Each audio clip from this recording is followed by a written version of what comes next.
Hola amigos curiosos, espero que estén pasando un excelente día. Cronología del movimiento estudiantil de 1968. Antecedentes.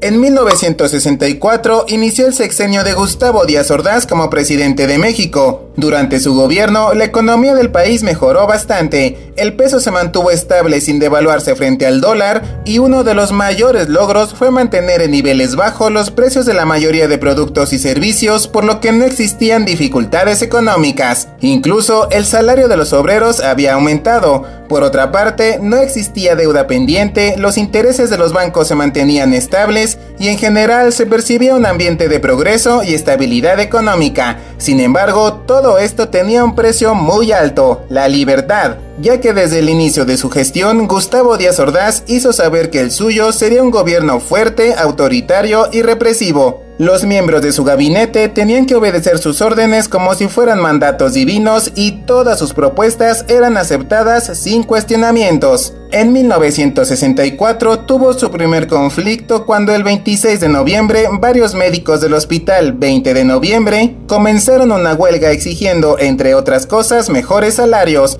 Pero ante la falta de respuesta, en 1965 realizaron varias huelgas más. Sin embargo, aquella exigencia no fue atendida y el movimiento terminó ese mismo año, cuando el presidente ordenó el despido masivo de los médicos involucrados. Al año siguiente ocurrió un nuevo conflicto, ahora con los estudiantes de la Universidad de San Nicolás de Hidalgo, que realizaron varias manifestaciones para quejarse del alza en las tarifas del transporte. Sin embargo, nuevamente las exigencias no fueron atendidas y el movimiento terminó cuando el presidente ordenó que el ejército tomara las instalaciones de aquella universidad.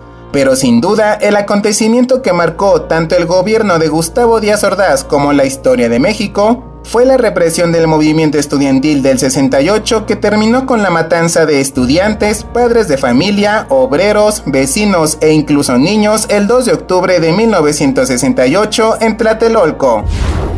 Lunes 22 de julio de 1968. Como dije en el punto anterior, el descontento ante el autoritarismo del presidente Gustavo Díaz Ordaz no era un secreto para nadie. Pero, ¿cuándo y por qué inició el famoso movimiento estudiantil? Todo comenzó el 22 de julio de 1968 cuando un grupo de alumnos, o mejor dicho pseudoalumnos de las vocacionales 2 y 5 del Instituto Politécnico Nacional, apedrearon la escuela privada preparatoria Isaac Ochoa Terena incorporada a la UNAM, dejando como saldo daños por 7,000 pesos entre más de 30 cristales de la fachada destrozados, así como varios autos dañados. Además, muchos alumnos fueron golpeados e incluso Amanda Sánchez Soto, directora y dueña de la preparatoria que había salido a la calle para tratar de calmar el conflicto, también recibió algunos golpes. Algunas fuentes dicen que este tipo de ataques no era algo nuevo, sino que pasaba comúnmente cada vez que iniciaba un nuevo curso, y era parte de la tradición llamada novatada entre los alumnos de la vocacional, mientras que otras fuentes aseguran que los estudiantes de la vocacional acudieron a apedrear la preparatoria Isaac Ochoa Terena por un conflicto después de un juego de fútbol americano. El caso es que la policía no intervino en aquella ocasión, lo que provocó el descontento de la gente, principalmente de los dueños de los autos dañados, quienes levantaron varias denuncias en contra de los estudiantes. Martes 23 de julio de 1968. Aproximadamente 50 estudiantes de la preparatoria Isaac Ochoa Terena acudieron a las puertas de la vocacional número 5 en busca de revancha, pero fueron recibidos por un grupo de alumnos agresivos de dicha vocacional, quienes los agredieron y corretearon por la calle. La plaza de la Ciudadela se convirtió en un verdadero campo de batalla entre estudiantes, causando pánico a los transeúntes y locatarios del lugar. Ese día sí llegó un grupo de granaderos para tratar de controlar la situación, pero fueron recibidos a pedradas por parte de los estudiantes de la vocacional, por lo que los elementos respondieron al ataque lanzando gases lacrimógenos y dando macanazos y golpes con la culata de sus fusiles lanzagranadas a cualquier alumno que se cruzaba en su camino. En ese momento, el pleito entre estudiantes había terminado y ahora cada uno de ellos escapaba de los policías hacia sus respectivos planteles. Por su parte, los granaderos se dirigieron hacia las instalaciones de la vocacional número 5, donde ingresaron a la fuerza, y con el pretexto de buscar a los agresores golpearon a varios estudiantes que ni siquiera habían participado en el pleito. El conflicto dejó como saldo al menos 20 personas lesionadas y otras 20 detenidas. No obstante, al día siguiente, el 24 de julio, el jefe de la policía capitalina, Luis Cueto Ramírez, negó que los granaderos agredieran a los estudiantes y mucho menos que lanzaran gases lacrimógenos. Sin embargo, tanto alumnos como profesores aseguraron lo contrario. Además, se dieron a conocer varias fotografías del ataque. Por cierto, uno de los estudiantes agredidos resultó ser Ernesto Cedillo Ponce de León, quien fue acorralado y golpeado por un elemento policíaco, hecho que quedó registrado en algunas imágenes. Y 26 años después, en 1994, Ernesto Cedillo se convirtió en presidente de México. Jueves 25 de julio de 1968. Ante el acto violento de los granaderos y la detención de los estudiantes, la UNAM se declaró en huelga indefinida el 25 de julio de 1968. Ese mismo día, la FNET, Federación de Estudiantes Técnicos, solicitó permiso al gobierno para realizar una marcha el 26 de julio, porque en ese tiempo no existía la libre manifestación, así que se tenía que pedir permiso a las autoridades para llevar a cabo alguna marcha o manifestación. En este caso, el gobierno accedió, aunque algunos historiadores piensan que en realidad las autoridades accedieron porque querían tender una trampa a los estudiantes para terminar con esos reclamos. Viernes 26 de julio de 1968. Miles de alumnos, tanto de la UNAM como del IPN, convocados por la FNET, se reunieron en la Plaza de la Ciudadela con la idea de marchar hacia el casco de Santo Tomás para protestar por la invasión de la Vocacional 5 del Instituto Politécnico Nacional. Sin embargo, de acuerdo con un informe de la Procuraduría General de la República, un grupo de porros ligados a la FNET, conocidos como los chóforos, se colaron en la manifestación y cuando esta terminó en el casco de Santo Tomás, comenzaron a incitar a los alumnos para que marcharan nuevamente, pero ahora con dirección al Zócalo. Muchos de ellos aceptaron, pero lo que no sabían es que un grupo de policías y granaderos ya los estaban esperando en la calle Madero, que se convirtió en un callejón sin salida. Los policías lanzaron gases lacrimógenos y macanazos a todos los estudiantes que encontraban en su camino, pero los alumnos respondieron aventando piedras a los granaderos, mientras que los porros que habían incitado aquella marcha subieron a las azoteas de los edificios cercanos para arrojar proyectiles con el objetivo de provocar aún más a los estudiantes y a los policías. El saldo de aquel enfrentamiento fue de varios estudiantes detenidos, al menos 500 personas heridas entre alumnos y uniformados, incluyendo al jefe de la policía preventiva, Raúl Mendiolea Cerecero. Además, se registraron destrozos en varios locales y teléfonos públicos, y para sorpresa de nadie, los porros aprovecharon para robar varios negocios. Sábado 27 de julio de 1968. Los actos violentos del 26 de julio aumentaron el descontento de los estudiantes. Por una parte, los alumnos de la UNAM, en reclamo por la represión, tomaron las instalaciones de las escuelas preparatorias 1, 2 y 3. Por otra parte, la Escuela Superior de Economía del Politécnico se declaró en paro. Al mismo tiempo, estudiantes de diferentes escuelas del IPN se reunieron en las instalaciones de la vocacional número 5 y en ese lugar las vocacionales 1, 2, 3, 4, 5, 6 y 8 también se declararon en paro indefinido hasta que se cumplieran dos demandas: la desaparición del cuerpo de granaderos y la renuncia tanto del jefe de la policía capitalina Luis Cueto Ramírez, así como la del subjefe Raúl Mendiolea Cerecero. Domingo 28 de julio de 1968. Se reunieron por primera vez el Comité Coordinador de Huelga del IPN con representantes de varias escuelas de la UNAM, de la Escuela de Agricultura de Chapingo y de la Escuela Superior Normal de Maestros para analizar la posibilidad de una huelga general hasta que se cumplieran las siguientes demandas: desaparición de la FNET, expulsión de los estudiantes miembros de la FNET y del PRI, indemnización por parte del gobierno a los estudiantes heridos, excarcelación de todos los estudiantes detenidos, desaparición del cuerpo de granaderos y demás policías de represión y derogación del artículo 145 del Código Penal que sanciona los delitos llamados de disolución social. En su defensa, la FNED declaró que ellos no solicitaron la intervención de los granaderos y, sin decir nombres, aseguró textualmente que elementos de reconocida afiliación radical y algunos fósiles fueron los que provocaron los disturbios en la manifestación del pasado viernes 26 de julio. Aquella reconocida afiliación a la que se refería era el Partido Comunista Mexicano, un partido político con tendencia marxista-leninista que existió en México entre 1919 y 1981. Tiempo después, la PGR también responsabilizó a este partido político por promover el desorden en aquella marcha. Lunes 29 de julio de 1968. El lunes 29 de julio a las 6 de la tarde, aproximadamente 1.500 alumnos, tanto de las preparatorias como de las vocacionales, se reunieron en el barrio universitario de San Ildefonso, en el centro histórico, con el plan de marchar hacia el Zócalo. Sin embargo, esa marcha no se concretó porque tan solo 45 minutos después, 2 camiones repletos de granaderos aparecieron separando a los manifestantes, repitiendo la misma historia de los días anteriores. Los policías lanzando gases lacrimógenos y los estudiantes respondiendo al ataque aventando piedras. Esa noche los enfrentamientos se extendieron durante 5 horas en las calles 5 de Mayo, Tacuba, 16 de septiembre y Justo Sierra. Durante todo ese tiempo llegaron más elementos policíacos y al terminar el día, varios estudiantes se refugiaron en la preparatoria número 1 de San Ildefonso.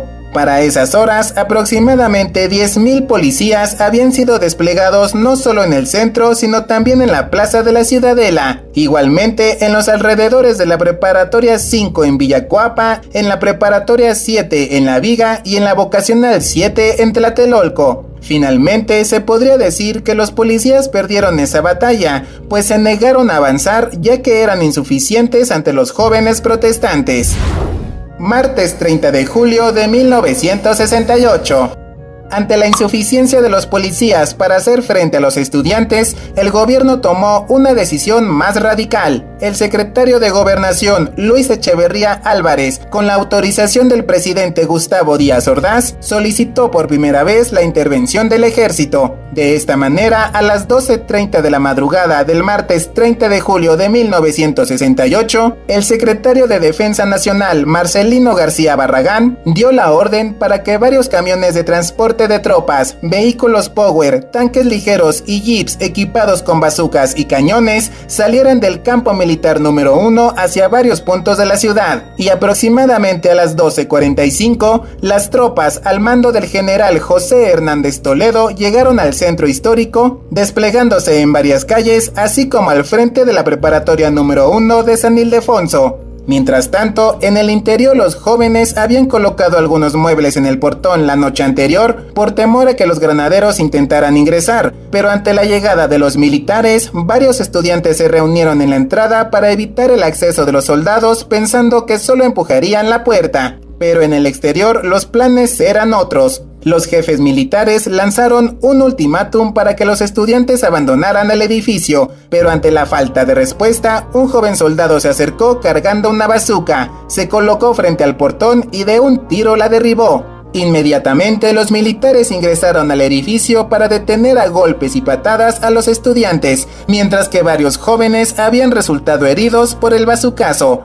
Por cierto, aquella puerta era considerada una joya del barroco colonial labrada en el siglo XVIII. Además, había sobrevivido a la Guerra de Independencia, a la Reforma y a la Revolución Mexicana, pero todo eso le importó poco al gobierno, que la destruyó en unos segundos. Al mismo tiempo, otro grupo de soldados llegó a las instalaciones de la preparatoria número 2, donde los militares también invadieron las instalaciones. Los estudiantes intentaron escapar, pero no pudieron hacerlo, ya que un grupo de granaderos los esperaba afuera para golpearlos y detenerlos. Esta escena se repitió en las preparatorias 3 y 5, así como en las vocacionales 2 y 5. En menos de 2 horas, a las 2:30 de la madrugada, el ejército tenía control absoluto y las escuelas ya habían sido desalojadas completamente. Pocos minutos después, el secretario de Gobernación, Luis Echeverría Álvarez, convocó a una conferencia de prensa para decir que la acción desarrollada por el ejército estuvo basada en la razón, de acuerdo con los intereses de la colectividad y apegada a la ley. Ese mismo día, la Secretaría de Educación Pública anunció que se suspenderían las clases en todos los planteles del IPN. De igual manera, la Universidad Nacional Autónoma de México también anunció que las clases se habían suspendido en todas las preparatorias y facultades, pero la intervención del ejército, lejos de causar miedo a los estudiantes, generó más descontento contra el gobierno, y conforme avanzó la mañana, cientos de jóvenes se reunieron en la explanada de la Rectoría en Ciudad Universitaria.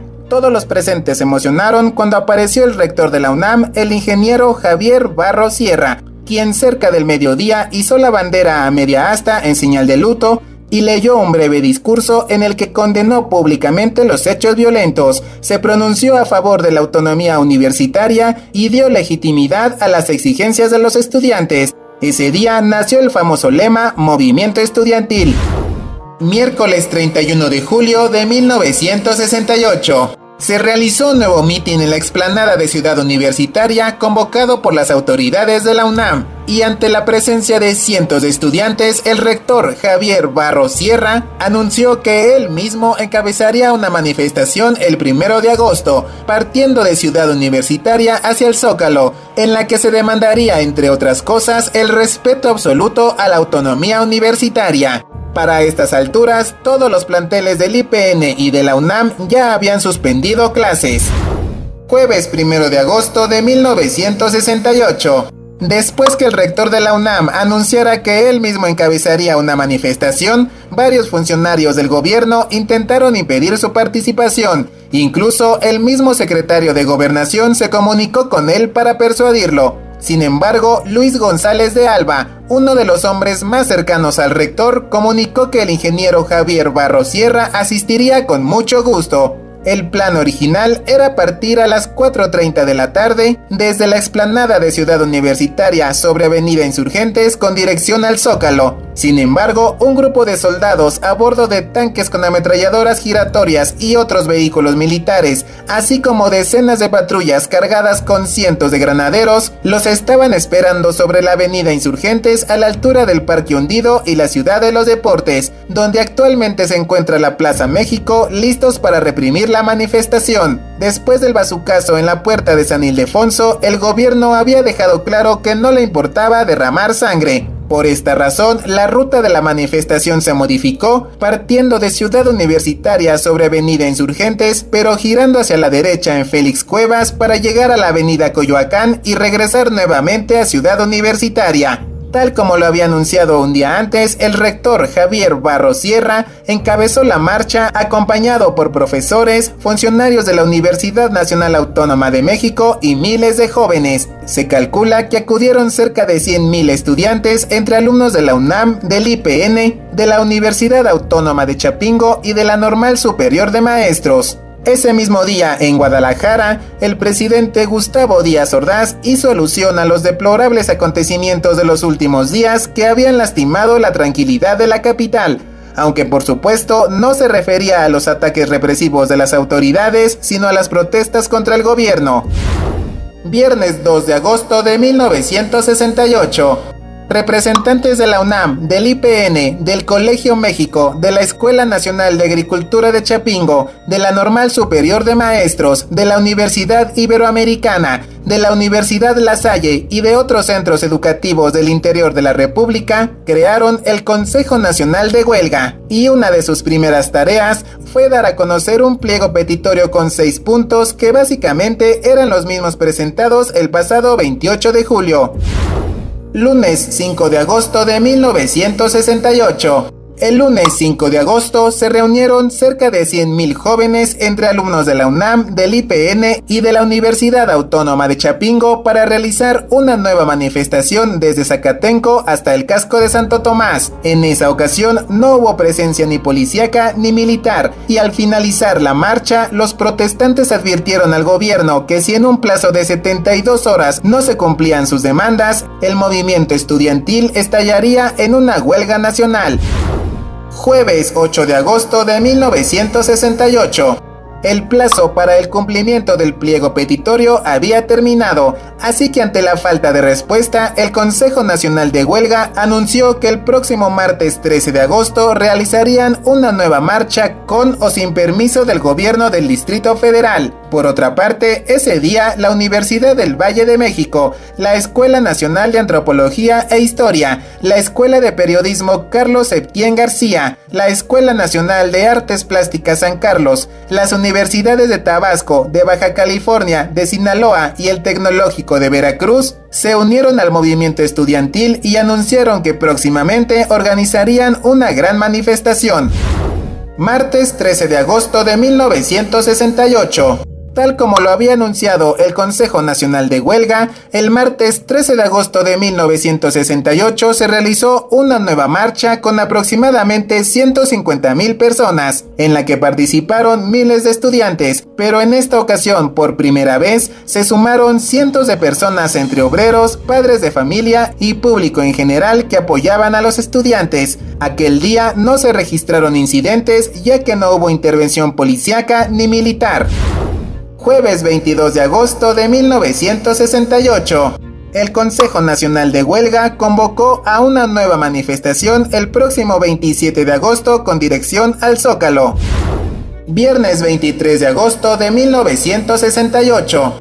Ya había pasado un mes desde aquel ataque a la preparatoria Isaac Ochoa Herena por parte de los alumnos de las vocacionales 2 y 5, que había sido el comienzo del ahora movimiento estudiantil, y parecía que la situación comenzaba a mejorar, pues el secretario de Gobernación, Luis Echeverría Álvarez, se había comunicado telefónicamente con representantes del Consejo Nacional de Huelga para decirles que aceptaba sus condiciones para iniciar el diálogo y examinar las demandas de los estudiantes y profesores, con el objetivo de resolver el conflicto. En respuesta, Eberto Castillo, dirigente de los profesores en huelga, solicitó que la aceptación al diálogo se hiciera por escrito para no sembrar desconfianza entre los estudiantes. Por su parte, tanto alumnos como profesores exigieron que el diálogo fuera transmitido en vivo por radio y televisión, sugiriendo que se llevara a cabo en el Auditorio Nacional, en la explanada de Ciudad Universitaria o en Zacatenco. Mientras tanto, el Comité Nacional de Huelga anunció que la marcha programada para el próximo 27 de agosto aún se llevaría a cabo. Por otra parte, en 1968, México sería anfitrión por primera vez en su historia de los Juegos Olímpicos, que se celebrarían a partir del 12 de octubre, y justamente ese mismo día, 23 de agosto, la actriz María Moscoliu encendió la antorcha olímpica en Olimpia, Grecia, para iniciar su viaje hacia México. Quizá ese fue el motivo por el que el gobierno buscaba resolver el conflicto. Por cierto, con el objetivo de mantener la seguridad durante los Juegos Olímpicos, el presidente Gustavo Díaz Ordaz había ordenado la creación de un grupo de militares conocido como Batallón Olimpia, del cual hablaré más adelante. Martes 27 de agosto de 1968. Tal como se había planeado, miles de alumnos se reunieron cerca del Museo Nacional de Antropología para marchar hacia el Zócalo, pero no fueron los únicos, porque varios tanques ligeros del ejército se desplazaron sobre la avenida Paseo de la Reforma, igualmente con dirección al Zócalo. La marcha comenzó con miles de estudiantes, pero mientras avanzaron, más gente se unió a la manifestación. Se calcula que aproximadamente se reunieron 400,000 personas entre estudiantes, padres de familia, vecinos, pequeños comerciantes fijos y ambulantes e incluso grupos campesinos. Finalmente, los manifestantes llegaron a la plancha del Zócalo sin problemas. Un hecho que sorprendió a todos fue que por primera vez se insultó públicamente al presidente durante una manifestación. Gustavo Díaz Ordaz era conocido entre la población como Chango Hocicón debido a que tenía una grande dentadura que le daba un aspecto bastante feo. Por eso, cuando los manifestantes llegaron al Zócalo, se escuchó el grito «¡Sal al balcón, hocicón!». Pero no solo eso, sino que también gritaron que era un cobarde y que no tenía madre. Al terminar la marcha, se llevó a cabo un mitin en el que se leyó una lista de 87 detenidos entre profesores y estudiantes. Pero durante el discurso ocurrió algo que nadie se esperaba. Un policía subió a la tribuna para gritar que él tenía dignidad y acto seguido, llorando, se quitó el uniforme para pisotearlo. Mientras tanto, en la Plaza de la Constitución se colocó la bandera rojinegra de huelga en el asta bandera. y casi al final del mitin, Sócrates Amado Campos Lemus, un dirigente del Consejo Nacional de Huelga, propuso que el diálogo con las autoridades se realizara en el Zócalo el próximo 1 de septiembre a las 10 de la mañana, idea que los presentes aceptaron, y para festejar, un grupo de estudiantes pidió permiso al sacerdote Jesús Pérez para hacer sonar las campanas de la catedral. Después de eso, el mismo Sócrates Amado propuso crear una guardia permanente en el Zócalo hasta el día del diálogo, e inmediatamente muchos alumnos se organizaron para formar campamentos. Al final, aproximadamente 3,000 estudiantes se quedaron esa noche en la plancha del Zócalo haciendo guardia.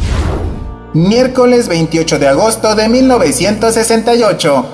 En la madrugada, cuando el reloj marcaba las 12:50, el silencio fue interrumpido por una voz en los altavoces de la Plaza de la Constitución que pidió a los alumnos desalojar en la plancha del Zócalo pacíficamente. Sin embargo, los estudiantes hicieron caso omiso, por lo que aquella voz volvió a escucharse 2 ocasiones más, pero ante la falta de movimiento, las puertas de Palacio Nacional se abrieron para dejar salir 6 tanques cargados con militares acompañados por una gran cantidad de soldados a pie. También apareció un centenar de patrullas, varias motocicletas y muchos granaderos que corretearon a los estudiantes por las calles Madero, 5 de mayo y 16 de septiembre. En pocos minutos, la plancha del Zócalo había sido desalojada, quedando solo la bandera rojinegra en el asta bandera. A la mañana siguiente, el gobierno quería demostrar que no toda la gente apoyaba el movimiento estudiantil. Para ello, obligó a varios empleados de la Secretaría de Hacienda y de la Secretaría de Educación Pública a que acudieran al Zócalo a las 10 de la mañana y mostraran su inconformidad.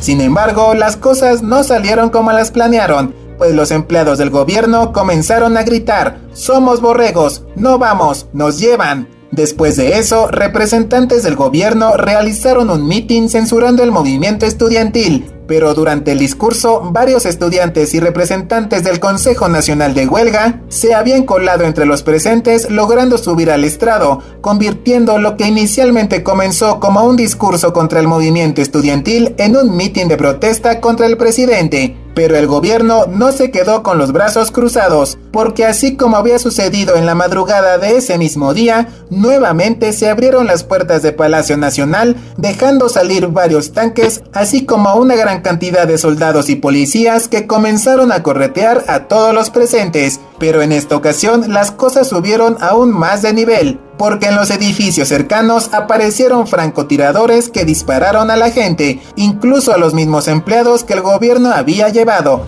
Aquel día hubo por lo menos 1 o 2 muertos. Domingo 1 de septiembre de 1968.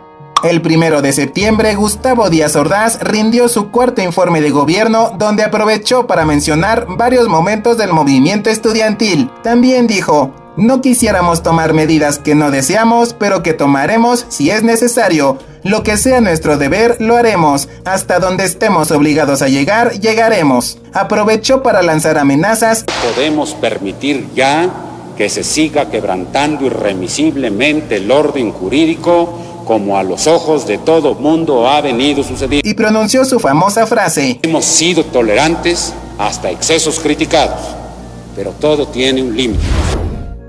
Después del informe de gobierno, la situación estaba relativamente tranquila. El Consejo Nacional de Huelga reiteró que no dejarían las calles hasta que se cumplieran los 6 puntos de su pliego petitorio. En respuesta, la Secretaría de Gobernación reafirmó su disposición para analizar cada uno de ellos. Finalmente, el 6 de septiembre envió un documento en el que daba solución a cada uno de esos puntos. En respuesta a la liberación de los presos, aseguró que tendría que tratarse directamente en la Procuraduría General de la República o en las agencias del Ministerio Público, dependiendo de cada caso. En cuanto a la derogación del artículo 145, señaló que el Poder Ejecutivo no podía derogar leyes. Por otra parte, aseguró que el cuerpo de granaderos no podía desaparecer porque formaba parte de la policía preventiva. En cuanto a la renuncia del jefe y subjefe de la policía, afirmaron que estaban en la mejor disposición para que se investigara su participación en los actos violentos del pasado 23 de julio. Y en cuanto a la indemnización de los afectados, también estaban en la mejor disposición para hacerlo. Días después, el 9 de septiembre, el rector de la UNAM, Javier Barros Sierra, invitó a los estudiantes a terminar con el paro de actividades, pues ya no ayudaba en nada al movimiento. Sin embargo, el Consejo Nacional de Huelga afirmó que no estaba conforme con las soluciones parciales del gobierno y que el rector estaba bajo mucha presión del gobierno federal. Así que tanto la lucha como el paro de actividades continuaría y convocaron a una nueva marcha en silencio el próximo viernes 13 de septiembre. Viernes 13 de septiembre de 1968. Con la consigna que nadie debería abrir la boca para demostrar al presidente que los manifestantes no eran unos revoltosos, comenzó la marcha en silencio partiendo desde el Museo Nacional de Antropología con aproximadamente 250,000 estudiantes. En esta ocasión, el número de participantes fue menor porque días antes, varios helicópteros sobrevolaron algunas partes del Distrito Federal, arrojando volantes en los que invitaban a los padres de familia a que impidieran que sus hijos participaran en aquella marcha, porque los militares estarían listos para reprimir nuevamente a los manifestantes. Además, después del 1 de septiembre comenzó en televisión, radio y periódicos una campaña de desprestigio hacia el movimiento estudiantil. Todo esto debilitó ligeramente el movimiento. Sin embargo, durante la Marcha del Silencio, miles de ciudadanos ubicados en las banquetas de la avenida Paseo de la Reforma aplaudieron y alentaron a los estudiantes. Los manifestantes llegaron a la plancha del Zócalo sin incidentes, y ya estando ahí anunciaron que la lucha continuaba, reiterando que el diálogo debería realizarse públicamente y que el cumplimiento de los 6 puntos del pliego petitorio deberían cumplirse íntegramente. Como dije antes, la Marcha del Silencio se llevó a cabo sin incidentes. No obstante, después de las 8 de la noche, un grupo de aproximadamente 40 individuos destrozaron varios automóviles dentro del estacionamiento del Museo Nacional de Antropología. Aquellos autos pertenecían a los alumnos y familiares de los alumnos que habían participado en la marcha. Domingo 15 de septiembre de 1968. Alumnos que participaban en el movimiento estudiantil dieron su propio grito de independencia en medio de un ambiente festivo en las instalaciones de Zacatenco, en el casco de Santo Tomás, en la vocacional número 7 y en la explanada de Ciudad Universitaria. Pero el grito de independencia en Ciudad Universitaria le causó gran molestia a Gustavo Díaz Ordaz, mientras que a muchos funcionarios del gobierno les pareció un acto de profanación. Miércoles 18 de septiembre de 1968. Ya solo faltaban 24 días para que iniciaran los Juegos Olímpicos y al presidente Gustavo Díaz Ordaz se le estaba acabando la paciencia, pues deseaba dar una buena impresión a todo el mundo y los estudiantes estaban interfiriendo con ese plan. Así que el miércoles 18 de septiembre a las 10 de la noche, decenas de tanques ligeros, así como vehículos artillados y de transporte de militares, invadieron Ciudad Universitaria para desalojarla a la fuerza. En el operativo, encabezado por los generales Gonzalo Castillo Urrutia y José Hernández Toledo, participó una brigada de infantería, 2 compañías del 2º Batallón de Ingenieros de Combate y un batallón de guardias presidenciales, quienes detuvieron a punta de pistola a 650 personas, entre estudiantes, profesores, investigadores, funcionarios universitarios y trabajadores administrativos. Todos ellos fueron trasladados a la explanada de rectoría con las manos en la cabeza para después ser obligados a sentarse en el piso, mientras que a las mujeres se les permitió mantenerse de pie formando un grupo aparte. Media hora después de la invasión militar, el secretario de Gobernación, Luis Echeverría Álvarez, publicó un boletín de prensa diciendo, entre otras cosas, que se había esperado con toda paciencia que regresara a la cordura, pero como no se atendieron las invitaciones del rector para regresar a clases, fue necesario hacer uso de la fuerza pública para desalojar los edificios universitarios. Finalmente, los detenidos fueron subidos a vehículos del ejército y camionetas de la policía para ser trasladados a la cárcel preventiva de Lecumberri, a la Procuraduría del Distrito Federal y a la Jefatura de Policía. Jueves 19 de septiembre de 1968. La mañana del jueves 19 de septiembre, varios soldados continuaron llegando a Ciudad Universitaria para sumar un total de 10,000 elementos y aproximadamente a las 2:30 de la tarde, las instalaciones habían quedado completamente en manos del ejército. Domingo 22 de septiembre de 1968.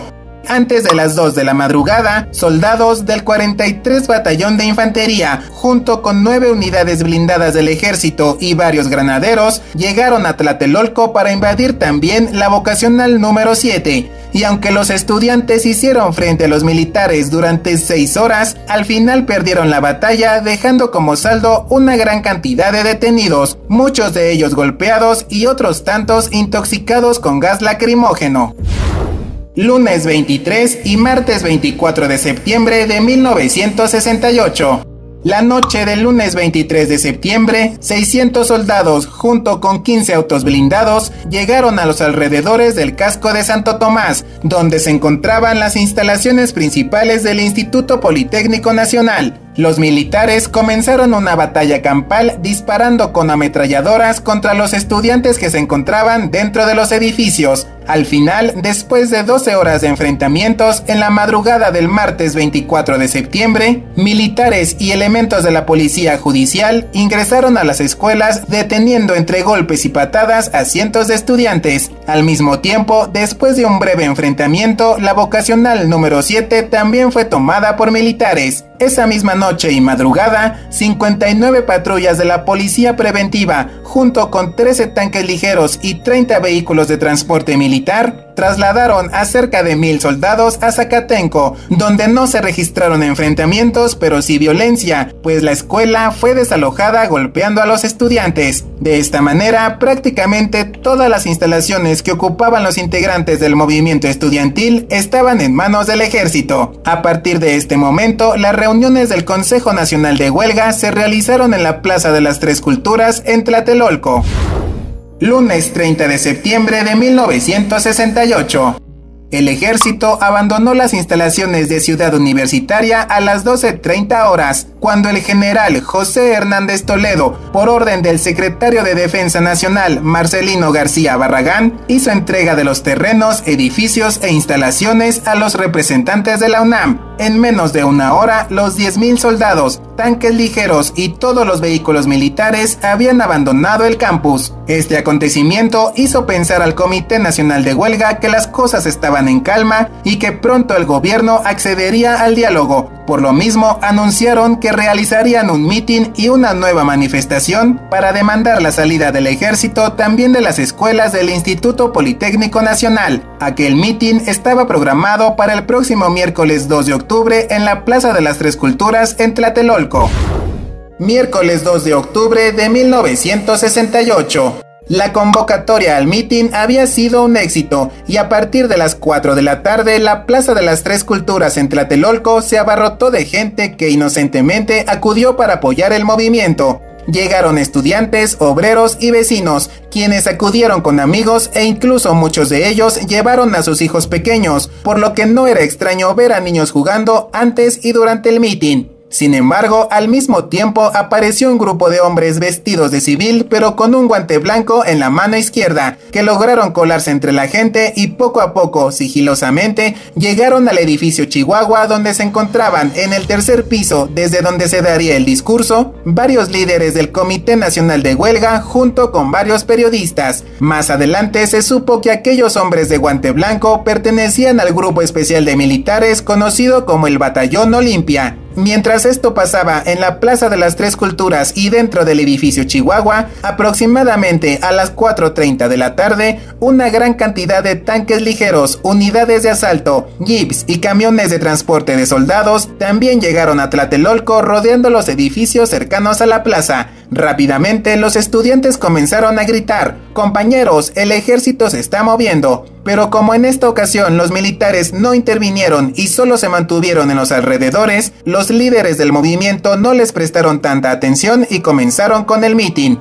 Pasando las 6 de la tarde, ya habían entre 6,000 y 15,000 personas que lograron ver a un tipo caminando en el techo de la iglesia cercana al edificio Chihuahua vigilando todo. Pocos minutos después, un helicóptero del ejército sobrevoló la plaza y cuando se encontraba cerca de la iglesia, los presentes observaron que una bengala de color verde había sido lanzada desde el interior del helicóptero. Todo esto inquietó a la gente, pero los líderes del movimiento intentaron tranquilizar la situación diciendo: calma, no pasa nada, pero pocos segundos después comenzó la lluvia de disparos. El lanzamiento de la bengala había sido la señal para que un grupo de francotiradores ubicados en el edificio Chihuahua abriera fuego en contra de toda la gente que se encontraba en el mitin. Después de los primeros disparos comenzó el ataque con ametralladoras. La gente corrió hacia las salidas de la plaza, pero al mismo tiempo, al escuchar los disparos, los militares que se encontraban vigilando afuera de la plaza ingresaron disparando a los manifestantes que intentaban escapar pensando que ellos eran los atacantes, orillando sin querer a que la gente regresara a la explanada en busca de otra salida, pero lamentablemente muchos no lograron escapar porque la lluvia de balas continuaba desde la azotea del edificio Chihuahua y los edificios cercanos. Cuando los soldados finalmente llegaron al centro de la plaza, se percataron que el ataque no provenía de los manifestantes, sino de los edificios, así que comenzaron a disparar en dirección al techo y las ventanas donde se observaba el destello de las ametralladoras. Mientras tanto, otros militares indicaron a los civiles que se tiraran al piso. La balacera duró aproximadamente 2 horas y al final la plaza estaba llena de cuerpos sin vida de estudiantes, padres de familia, amas de casa, obreros e incluso militares y niños. Durante la balacera, varios estudiantes corrieron al interior de los edificios cercanos pidiendo a los dueños de los departamentos que les permitieran ocultarse. Muchos vecinos accedieron, pero fue inútil, porque horas después los militares irrumpieron a la fuerza en cada uno de los departamentos buscando a los estudiantes, y cuando los encontraban, no solo ellos eran agredidos, sino también los inquilinos de los departamentos. Mientras tanto, cuando comenzaron los disparos, los integrantes del Consejo Nacional de Huelga, que se encontraban en el tercer piso dando su discurso, se alejaron del balcón para correr hacia los ascensores y las escaleras, pero no llegaron lejos porque aquellos hombres de guante blanco aparecieron para cerrarles el paso y detenerlos. A punta de pistola y con amenazas, los detenidos bajaron por las escaleras donde fueron entregados al ejército. Los soldados los llevaron a la parte de abajo y ya estando ahí, los estudiantes fueron obligados a bajarse los pantalones para después ser colocados con las manos hacia arriba mirando a la pared. Muchos de ellos habían sido golpeados. Se calcula que aquella tarde y noche cerca de 2,000 personas fueron detenidas, entre ellas la mayoría de los líderes del Consejo Nacional de Huelga. Finalmente, el movimiento estudiantil había terminado. Aproximadamente a las 8:30 de la noche, las luces de la plaza se apagaron. Un grupo de soldados obligaron a los reporteros a entregar sus cámaras, mientras que otro grupo comenzó a levantar a los heridos que se encontraban en la plaza, aunque no tenía mucho sentido, porque al mismo tiempo otro grupo de militares impedía el ingreso de las ambulancias o médicos. Mientras tanto, varios soldados se encargaron de levantar los cuerpos sin vida y al mismo tiempo se intentó limpiar la plaza con agua y con aserrín para cubrir cualquier rastro de sangre. Hasta la fecha se desconoce la cantidad de víctimas, ya que los cuerpos fueron llevados al campo militar número 1 y no se sabe qué pasó con ellos, aunque algunas versiones indican que fueron incinerados. La versión oficial fue de 29 muertos, pero algunos sobrevivientes aseguran que llegaron más de 70 camiones para llevarse cientos o miles de cuerpos. 3 de octubre de 1968. Al día siguiente, el ejército acordonó la Plaza de las Tres Culturas, mientras que varios militares impidieron el paso a cualquier persona. Por su parte, Gustavo Díaz Ordaz dio a conocer la versión oficial. Según él, un grupo perteneciente a los mismos estudiantes habían conseguido armas y debido a su inexperiencia o por el nerviosismo, dispararon contra sus propios compañeros y contra los militares. De la azotea del edificio Chihuahua, de allá dispararon perversamente contra los soldados y contra sus propios compañeros, o por el nerviosismo del momento y su falta de práctica en el manejo de las armas que ellos habían conseguido. Aunque un año después, el 1 de septiembre de 1969, durante su quinto informe de gobierno, aceptó la responsabilidad de los acontecimientos de 1968, aunque eso no significa que se arrepintiera, pues años después continuó diciendo que lo había hecho por el bien de México. Pero de lo que estoy más orgulloso de esos 6 años es del año de 1968, porque me permitió servir y salvar al país.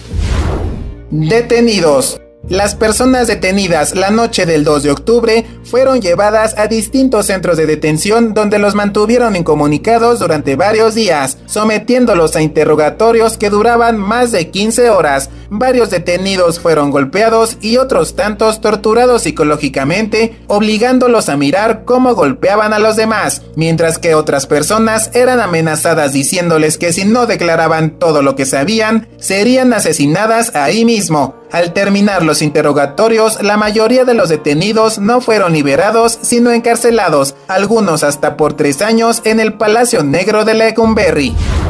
Días posteriores. Los días posteriores al 2 de octubre y previos al inicio de las Olimpiadas, Gustavo Díaz Ordaz endureció aún más su régimen. Ningún medio de comunicación hablaba de lo sucedido y no se permitía ni una sola crítica pública. El ejército se mantuvo en las calles buscando a los pocos líderes del movimiento estudiantil que habían logrado escapar y al mismo tiempo reprimían el más mínimo acto de rebelión. El presidente pretendía infundir miedo en la sociedad y finalmente logró su objetivo, porque el 12 de octubre, tan solo 10 días después de lo sucedido en Tlatelolco, las Olimpiadas se celebraron en completa paz. Años después, un grupo de investigadores llegó a la conclusión que el gobierno planeó un complot que implicaba a víctimas civiles y militares para terminar con el movimiento estudiantil de la siguiente manera. El 2 de octubre, varias tropas del ejército regular llegaron a Tlatelolco desde las 11 de la mañana. A las 4 de la tarde ya había una cantidad considerable de soldados. Sus órdenes eran disolver el mitin y capturar a los líderes estudiantiles. Sin embargo, ellos no sabían que horas antes ya había comenzado otra operación encubierto. Varios hombres vestidos de civil, portando rifles y armas automáticas, entraron al edificio Chihuahua y a los edificios cercanos con vista a la explanada, ocupando por lo menos 10 departamentos en diferentes pisos. Y cuando comenzó el mitin, tomaron posición de francotiradores en las ventanas. Su orden era disparar al azar a cualquier persona, sin importar que fueran estudiantes, mujeres, niños o militares. Al mismo tiempo, otros agentes ocuparon posiciones de vigilancia desde el techo de la iglesia y otros edificios cercanos. Por último, una tercera operación fue llevada a cabo por un grupo de hombres con un guante blanco, cuya orden era cerrar el acceso de las escaleras y los ascensores para que los líderes no lograran escapar. Finalmente, los francotiradores tenían que esperar el lanzamiento de la bengala desde el helicóptero para iniciar el ataque. Pero, ¿quiénes eran los francotiradores? El entonces secretario de Defensa Nacional, Marcelino García Barragán, contestó a esta pregunta a través de un documento con su firma que se dio a conocer después de su muerte y de la muerte de Gustavo Díaz Ordaz. De acuerdo con dicho documento, esa noche soldados del ejército regular capturaron a 2 francotiradores mientras buscaban manifestantes en los departamentos, pero al revisar sus identificaciones descubrieron que también eran militares, pero del Estado Mayor Presidencial. Para quienes no lo sepan, el Estado Mayor está conformado por un grupo de soldados de élite cuya misión es garantizar la seguridad del presidente. García Barragán aseguró que él desconocía la misión de estos hombres, pero al ver que pertenecían al Estado Mayor, ordenó que fueran liberados inmediatamente. Así que en pocas palabras, los encargados de iniciar la matanza del 68 eran los militares encargados de la seguridad del presidente, enviados por el mismo Gustavo Díaz Ordaz con la orden de matar estudiantes, civiles y a sus propios compañeros militares. El 2 de octubre de 1968 ocurrió el peor acto de represión orquestado por el gobierno y que lamentablemente quedó impune, pues nadie fue encarcelado ni castigado por ese genocidio. Y por si se preguntan qué pasó con los principales responsables, pues no pasó nada. Gustavo Díaz Ordaz terminó su mandato presidencial en 1970 y se retiró de la vida pública hasta 1977 cuando fue nombrado embajador de México en España, aunque renunció pocos meses después. Finalmente falleció el 15 de julio de 1979 y como premio algunas avenidas llevan su nombre, además de una pequeña ciudad en el estado de Tamaulipas. Por otra parte, el entonces secretario de Gobernación, Luis Echeverría Álvarez, fue presidente de México entre 1970 y 1976. Amigos curiosos, muchas gracias por ver este video completo. Si les gustó, no olviden compartirlo y suscribirse al canal. Por ahora me despido deseando que tengan un excelente día. Cuídense mucho y recuerden que esto es Curiosidades M.